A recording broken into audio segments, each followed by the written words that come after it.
Robots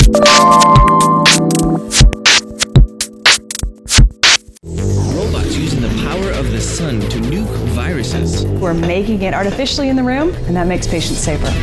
Mechanical hands taking surgeons deep inside the human body. The movement is so smooth, it feels just like your own hand. Modern healthcare, from gleaming new machines to furry robotic pets. I think putting the robot in a form of an animal is a smart move. What's the future of medicine? We'll find out on this week's edition of Earth 2050. Hi, I'm Joe Penna. Welcome to Earth 2050. Living longer has been a preoccupation of man since the dawn of time. We have always used whatever tools we've had in an attempt to ward off death. But the problem for centuries was that these tools didn't really work. So instead of medicine, there was superstition. These days, most people can expect to live into their 70s and beyond. That's almost double the lifespan of just a few hundred years ago. What changed? Scientists say that we have to go back, way back, to germs and other bacteria. Germs have been around for a long time and they're a big deal. We are not winning the war with the germs because we don't have enough medicines. Germs may be invisible to the naked eye, but they're the ultimate survivors. No matter what modern medicine invents to stop them, they have a nasty way of fighting back. We have many bugs that become resistant to antibiotics, and the other thing is we have different types of bacteria that have mutated and become more resistant to the types of drugs that we currently use. Infectious disease experts call them superbugs, and hospitals of all places are full of them.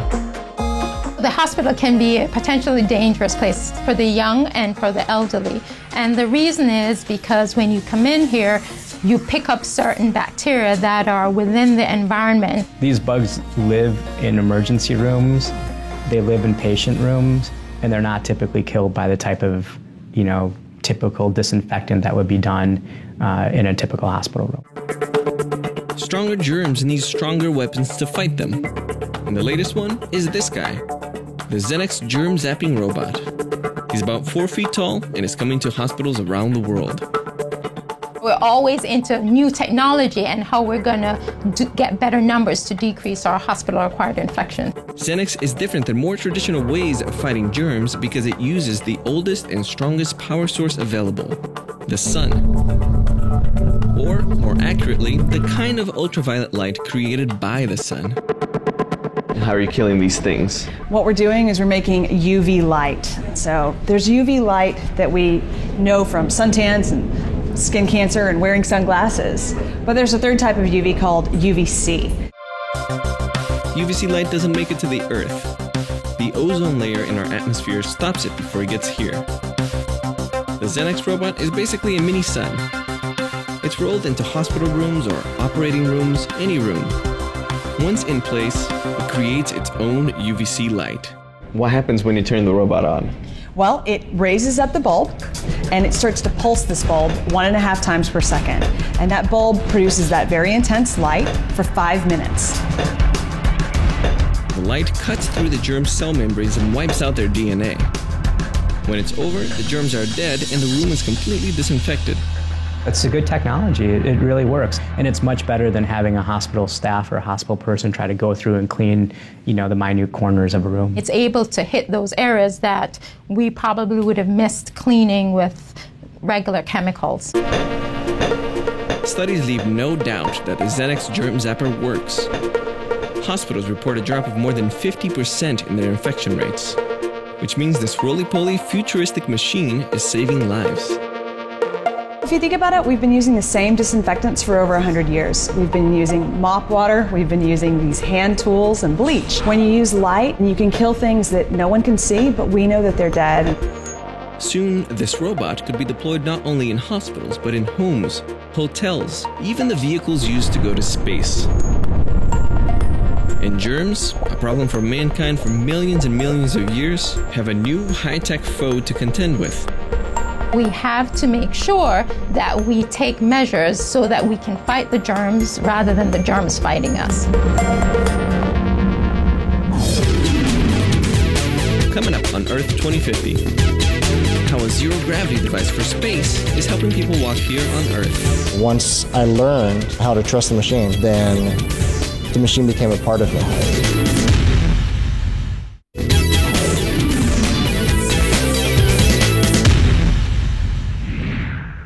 Hi, I'm Joe Penna, and welcome back to Earth 2050. This used to be a car manufacturing plant, but now it's a medtech company that's designed a product that's helping thousands of people. By the year 2050, it's going to be changing the lives of millions around the world.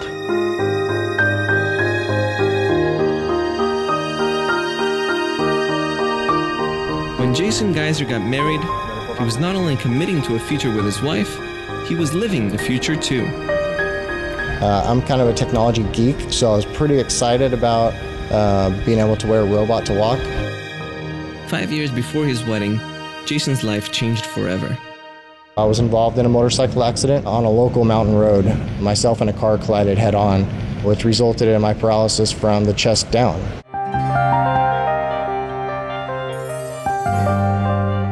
For years, Jason was confined to a wheelchair. But he wasn't sitting in one when he took his marriage vows. Instead, he stood up. Courtesy of a device that may soon revolutionize the lives of paraplegics worldwide. It's called the Ekso Bionic Suit. The Ekso device essentially provides strength for patients in the absence of strength. So we're able to take a patient or a person that is unable to walk and match their weakness and help them recover the ability to walk. The bionic suit is what's known as an exoskeleton, a word that perfectly describes this machine and what it does. Like our skeleton, it provides structural support. But this is worn on the outside of the body. Were you skeptical the first time you tried it? What was your experience for the first time?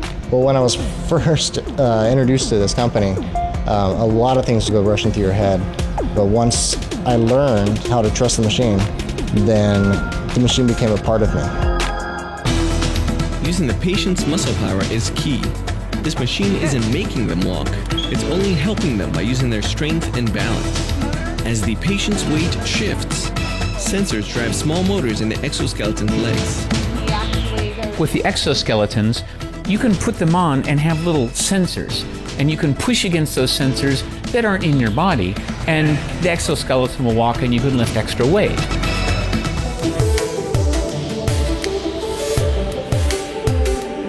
While rehabilitation centers around the world are starting to use the device, astronauts are using a similar piece of machinery in space. It's called the X1 exoskeleton. The X1 exoskeleton is a wearable robot. It's specifically designed for lower extremity, and its applications are for both Earth and space. Why would perfectly healthy astronauts need a device that's used to help paraplegics on Earth? Because zero gravity means their muscles don't have to push against anything. There's no resistance. It's been a problem in space travel since the very beginning.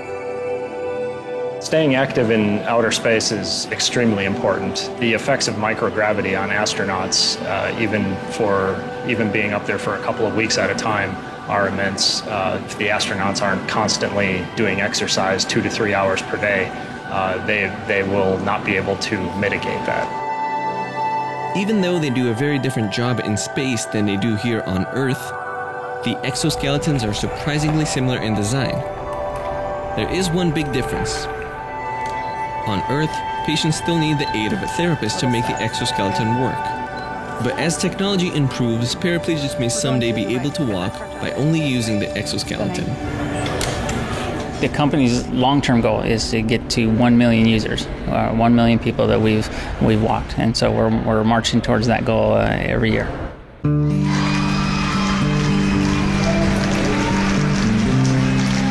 For now, Jason Geiser is happy that the space-age machine allowed him to do something he didn't think possible after his motorcycle accident. He and his exoskeleton are pioneers on the road to 2050. It's given people a glimpse all over the world, just a little insight into the future of what technology can bring them. It gives people hope that we don't know where this is going and when, but I know it's moving forward. Coming up on Exploration Earth 2050. take a robotic surgeon on a test run. It feels like my hands are moving these little arms around.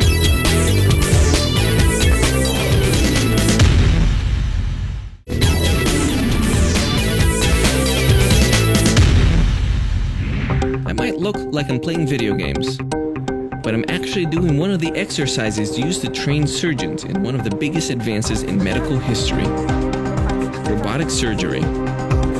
A robotic surgery system has the potential to make a surgeon superhuman. Surgery, we're getting smarter with it. For example, we're learning how to do surgery with less blood, less cutting, fewer holes. Since the dawn of surgery, doctors have wanted to get into places their hands were simply too big to get to without harming the patient. But as technology gets better, it usually gets smaller. And that's key to robotic surgery. It's more effective than any method that's come before. We call it robotic surgery casually, but a little bit more precisely, you could call it robot-assisted surgery. There's a robot helping translate or transfer the surgeon's motions inside the patient, but it's not doing any movements on its own. It's just like a remote control. The main benefit to robotic surgery is that it allows doctors to operate on anatomy deep in the body without needing large incisions, which lets a patient go home faster and overall a much faster return to work, a much faster return to everyday life. In the same way that pilots use a flight simulator to practice and prepare, this machine I'm working with is designed to allow surgeons to use the robotic system. Think of it as a flight simulator for traveling around the human body. And it's extremely intuitive. It feels like my hands are moving these little arms around, and I know exactly where to go. And it's like an extension of me, almost. Tiny grippers that act as extensions of the surgeon's hands have been used for years. But robotic surgery takes that to a new level. And new hand tools give surgeons even more flexibility. It's almost as if their own fingers are doing the work. Cameras now let surgeons see in 3 dimensions. And the 3D view in here is incredible. I can see exactly how close I am to the camera, how close I am to each peg. Yeah. I can feel. The 3D view works because the robot, like you, has 2 eyes. It has 2 cameras separated a little bit horizontally, and you're able to see the right camera's view from your right eye and the left camera's view from your left eye, and your brain fuses those images to give you a sensation of depth. How precise is robotic surgery? Check out this video of the Da Vinci robotic system being used to peel a grape. The movements are incredibly smooth. The system actually makes surgeons better at what they do. Because it extends what they can do with their own hands, because it scales your motions down. So for example, if you have a tendency to shake, the robot can filter that out and make your hands move smoothly. And it can also let you reach places in the human body where you can't normally reach with laparoscopic instruments, while doing much less damage to the patient's other tissue. Surgeons can not only see what they're doing, but they can also feel it. Every time the robot hits something, that touch feedback is going to let surgeons be able to be a little more careful and gentle when they're operating on patients. It's incredible how much I can feel. It actually feels like I'm bumping into these things. Yeah, we really focused on how to convey those sense of contacts between the tools and the environment. And where could robotic surgery go by 2050? The answer is almost anywhere. Surgeons may be able to do surgery long distance, across continents, or even in outer space. Robotic surgery is getting better every year. Robotic surgeons, right now, usually they're in the same room. They don't have to be. But for now, these systems are improving the lives of thousands of people around the world. As for me, I'll leave the actual surgery to the pros. This is just one step in the learning process of becoming a surgeon, but you seem to be off to a pretty good start. Maybe I can, if this whole hosting thing doesn't work out, maybe I can keep going with my surgery. Absolutely. Good luck with that. Coming up on Exploration Earth 2050, he's healthcare's answer to the perfect pet. Like to hold Carl? Yeah, sure. Oh, he's so cute.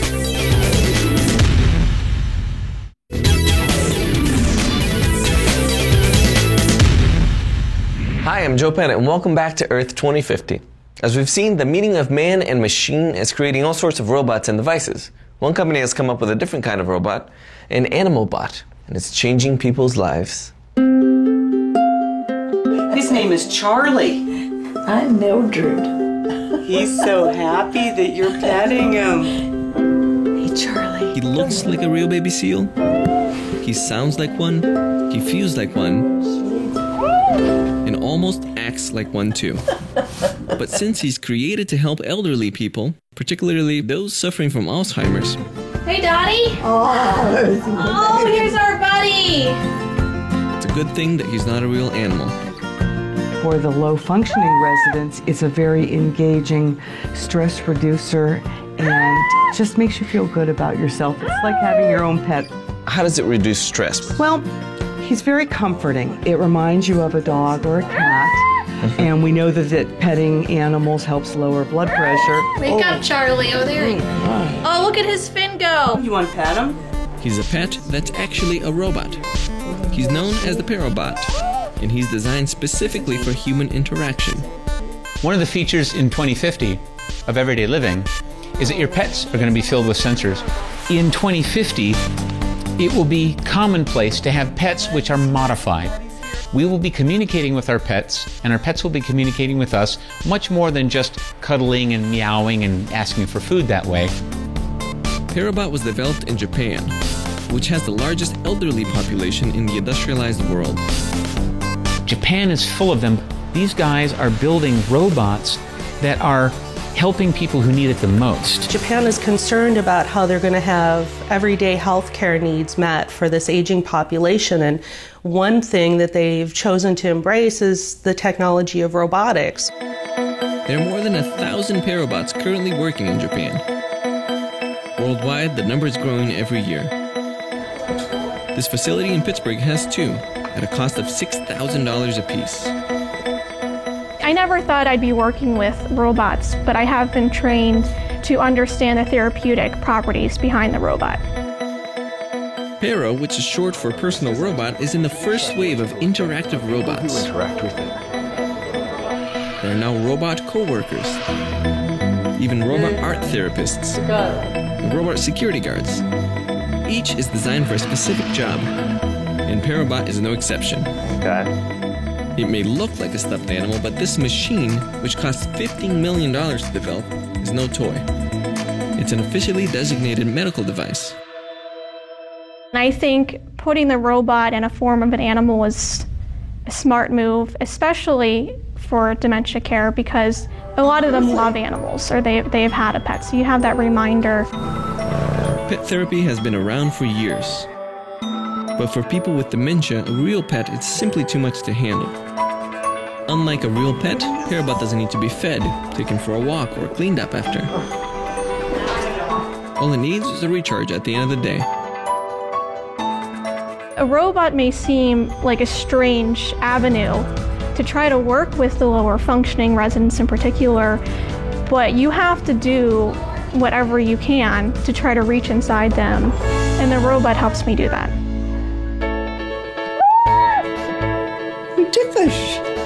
And like a real pet, Parobot has a memory. Not as much as a cat or a dog, but enough to tell the difference between one patient and another. Para will remember how it was touched and how it responded, and it will try to mimic that on the next visit because of the voice activation and the voice recognition. So it's really kind of an individualized visit for each resident. Oh, so you can actually remember who is touching him and who it is. He will remember the voice, and he will remember the touch. Parobot has 3 microphones and 12 sensors under its fur. Those sensors respond to light, temperature, and touch.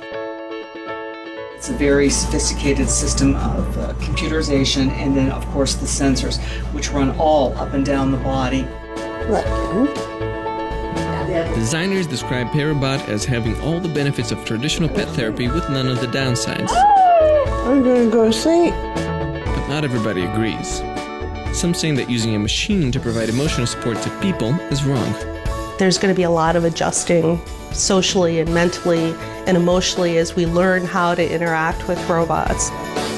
Wrong or not, almost everyone agrees that in the run-up to 2050, Parabot and interactive robots like him will play an increasing role in our everyday lives. Okay.